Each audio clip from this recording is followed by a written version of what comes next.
Hi hello. ഇന്നൊരു unboxing video ആണ് ട്ടാ. ഇറ്റിങ്ങളിങ്ങനെ വന്നെ കാണുമ്പോ തന്നെ അറിയാലോ അവരെന്തെങ്കിലും സാധനം ഒരുക്കുമെന്ന്. ഈ വെക്കേഷൻ ടൈമില് മക്കൾക്ക് ഏറ്റവും കൂടുതൽ യൂസ്ഫുള്ളും അതുപോലെ ഇഷ്ടപ്പെടുന്ന ഒരു തിങ് ആണ് ട്ടാ. ഓരോന്നൊക്കെ അൺബോക്സ് ചെയ്യുമ്പോഴേ മക്കളേലും വെപ്രാളം ഒരുക്കും എനിക്ക്. ഞങ്ങൾ മൂന്നുപേരും ഒരുപോലെ നിൽക്കണോണ്ടായിരിക്കും ഇത് തുറക്കാൻ നല്ല പണി പറ്റിട്ടാ.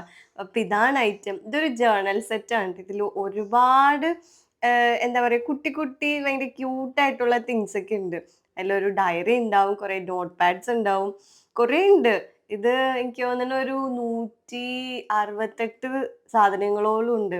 മക്കളുടെ ക്രിയേറ്റിവിറ്റി എന്തെങ്കിലും ഇങ്ങനെ മെമ്മറി കാര്യങ്ങളൊക്കെ എഴുതി വെക്കാനൊക്കെ അടിപൊളിയാണ് ട്ടോ. എനിക്കെന്നെ ഭയങ്കര ഇഷ്ടപ്പെട്ട്. ആച്ചുവാണെങ്കി തൊടീക്കണില്ല. എല്ലാം ഞാൻ കാണിക്കുമ്പത്തേക്കും എടുത്ത് അയ്യോ വെക്കണേണ്. എടുത്ത് വെച്ചാ അടിയത്തെ കാണിക്കണ്ടേ അയ്യോ അല്ല പിന്നെ കൊള്ളാം. ഈ വെക്കേഷൻ ടൈമിൽ എന്തായാലും മക്കൾക്ക് വാങ്ങിച്ചു കൊടുത്താൽ ഭയങ്കര വർത്താണ് ട്ടോ. കാരണം എല്ലാവരും ഫോണിലും ടി വിയിലൊക്കെ ആണെന്ന് എനിക്കറിയാം. കാരണം പഴയതുപോലെ നമ്മളെപ്പോലെ ഓടിച്ചാടി കളിക്കാനൊന്നും ഇവർക്ക് സ്ഥലവും ഇല്ല, ഫ്രണ്ട്സും കുറവാണ്. എല്ലാവരും വീട്ടിൻ്റെ ഉള്ളിലല്ലേ. ഇത്രയും ഐറ്റംസ് ഇതിൻ്റെ ഉള്ളിലുണ്ട് ട്ടോ. അപ്പോൾ എന്തായാലും മക്കൾക്ക് വാങ്ങിച്ചു കൊടുക്കുക. അപ്പോൾ അവർ ഫോണിൽ നിന്നൊക്കെ ഒന്ന് മാറി സ്വന്തം ക്രിയേറ്റീവ് ആയിട്ട് എന്തെങ്കിലുമൊക്കെ ചെയ്യും. ഞാനിതിപ്പോൾ പർച്ചേസ് ചെയ്തത് മീഷോന്നാണ് ട്ടോ. വാങ്ങിക്കുമ്പോൾ 346 ആയിരുന്നു. ഇപ്പോൾ റേറ്റ് കുറഞ്ഞിട്ടുണ്ട്. അപ്പോൾ ലിങ്ക് വേണ്ടവർ എൻ്റെ ഇൻസ്റ്റയിൽ DM ചെയ്യാം. Okay bye.